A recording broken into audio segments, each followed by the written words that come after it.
بسم اللہ الرحمن الرحیم۔ السلام علیکم۔ حجاج کرام عموماً تکمیل حج اور تکمیل عمرہ کے بعد یا پہلے مدینہ منورہ کی زیارت کرنے کو ضرور جاتے ہیں۔ آج ہم آپ کو اس ویڈیو میں مدینہ منورہ کی زیارت کے آداب و مسنون طریقہ بتائیں گے کہ کون کون سی چیزوں کا آپ نے خاص خیال رکھنا ہے جب آپ نے مدینہ منورہ میں جانا ہے۔ ابتدائی طور پر یہ بات اچھی طرح ذہن نشین رہے کہ عمرہ و حج مکہ مکرمہ میں پورا ہو جاتا ہے، لیکن جس بھی شخص کو اللہ تعالیٰ حج عمرہ جیسی عظیم سعادت نصیب فرمائے تو وہ مسجد نبوی شریف اور مدینہ نبویہ کی زیارت سے کیوں محروم رہے۔ یہ اللہ تعالیٰ کے پیارے رسول صلی اللہ علیہ وآلہ وسلم کی مسجد اور آپ صلی اللہ علیہ وآلہ وسلم کا شہر ہے، لہٰذا حاجی اگر مدینہ نبویہ کی طرف سفر کرنا چاہے تو مسجد نبوی کی زیارت کی نیت سے کرے۔ مسجد نبوی کی زیارت کے چند آداب اور جو ضروری باتیں ہیں، احادیث ہیں، وہ آپ کو اس ویڈیو میں ہم بتائیں گے۔ مسجد نبوی کو اللہ تعالیٰ نے یہ فضیلت بخشی ہے کہ یہاں پر ادا کی گئی ہر نماز 1000 نماز کے برابر ہے، اس لیے یہاں انسان کو بھرپور عبادت کی کوشش کرنی چاہیے۔ چند حدیث میں 50,000 نماز کا بھی ذکر ہے، لیکن جو صحیح حدیث ہے اس سے کم از کم یہ تو کنفرم ہے کہ 1000 نماز کے برابر تو ضرور ثواب ہے، اس لیے چاہے جتنا بھی ہے 50,000 یا 1000، ہمیں بھرپور عبادت کی کوشش کرنی چاہیے۔ جب حاجی مسجد نبوی میں داخل ہوں تو تحیۃ المسجد یعنی 2 رکعت نفل ادا کرے، یہ بخاری و مسلم میں ہے۔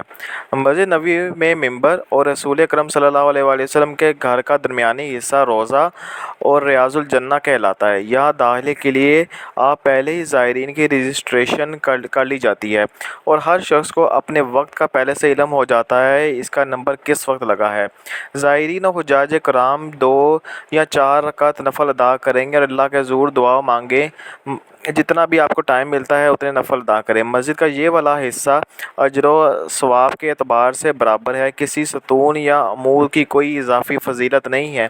اسی طرح محراب والی جگہ پر نماز کی ادائیگی میں کوئی خاص اہمیت والی بات نہیں ہے، یقیناً یہ بہت عظیم جگہ ہیں اور یہاں پہ صحابہ نے بھی نمازیں ادا کی، نبی پاک صلی اللہ علیہ وآلہ وسلم نے ادا کی، لیکن نبی پاک صلی اللہ علیہ وآلہ وسلم نے ایسا کچھ نہیں کہا کہ یہاں نماز ادا کریں گے تو زیادہ ثواب ہے اور مسجد نبوی کے کسی دوسرے حصے میں نماز ادا کریں گے تو کم ثواب ہے۔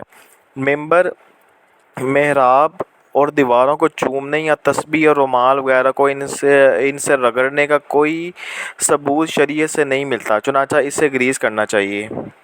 بعض حجاج کرام ریاض الجنہ میں داخل ہو کر اٹھنے کا نام ہی نہیں لیتے، پھر پولیس والے جب ذرا سختی سے کام لیں تو یہ لوگ شکوہ کرنے لگتے ہیں، حالانکہ ان کا یہ عمل سراسر خود غرضی کا مظہر ہوتا ہے۔ انہیں چاہیے کہ نوافل کی ادائیگی کے بعد کسی دوسرے مسلمان بھائی کو جگہ دے تاکہ زیادہ سے لوگ اس سے استفادہ کر سکیں۔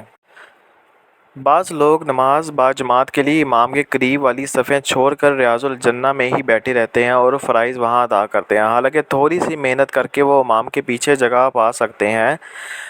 نماز باجماعت میں امام کے جتنا زیادہ قریب ہوا جائے اتنا ہی اس کا اجر و ثواب ہے، جیسا کہ حدیث سے ہمیں سننے کو ملتا ہے۔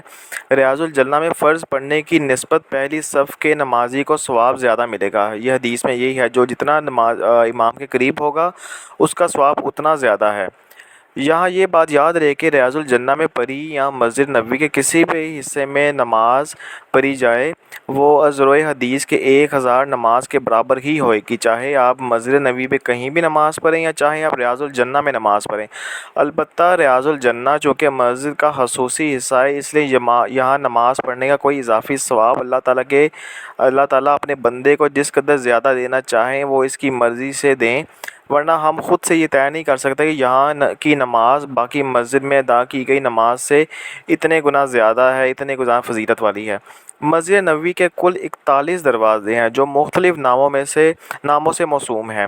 دروازہ نمبر 40 باب جبریل کے نام سے جانا جاتا ہے، لیکن اس کا یہ مطلب ہرگز نہیں ہے کہ حضرت جبرائیل علیہ السلام وحی لے کر اس دروازے سے آیا کرتے تھے، بلکہ حقیقت یہ ہے کہ ان کے داخل ہونے کے لیے کسی قسم کا کوئی دروازہ یا کھڑکی خاص نہیں تھی اور نہ ہی فرشتوں کو ایسے کسی دروازے کی ضرورت ہوتی ہے۔ بعض لوگ مکہ مدینہ میں قیام کے دوران اپنی سابقہ زندگی کی چھوٹی ہوئی نمازوں کا قفا ادا کرنے کے لیے قضائے عمری کی نیت سے نمازیں پڑھتے ہیں۔ ان کا یہ خیال ہے کہ ہر فرض جب 1000 کے برابر ہے تو ان کی سابقہ فوت شدہ نمازوں کا بدل ہو جائیں گی، حالانکہ ان کا یہ عمل کسی حدیث شریف سے ثابت نہیں۔ قضائے عمری کا تصور شریعت میں ہرگز نہیں ہے، بلکہ اگر انسان سچے دل سے توبہ کر کے گناہوں سے تائب ہو کر آئندہ نیک کام شروع کر دے تو اللہ تعالیٰ اس انسان کے نہ صرف سابقہ گناہوں کو معاف کر دیں گے بلکہ اس کے گناہوں کو بھی نیکیوں میں تبدیل کر دیں گے، جیسے کہ ہمیں احادیث سے دیکھنے کو سننے کو ملتا ہے۔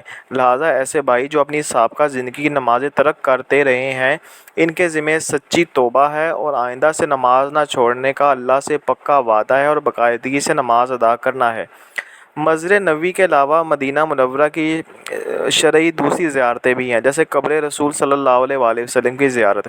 حاجی آپ صلی اللہ علیہ وآلہ وسلم کی قبر مبارک کے پاس جائیں، انتہائی ادب و احترام کے ساتھ دھیمی آواز میں السلام علیکہ یا رسول اللہ ورحمۃ اللہ وبرکاتہ، السلام علیکہ یا نبی ورحمۃ اللہ وبرکاتہ کے الفاظ سے کہے۔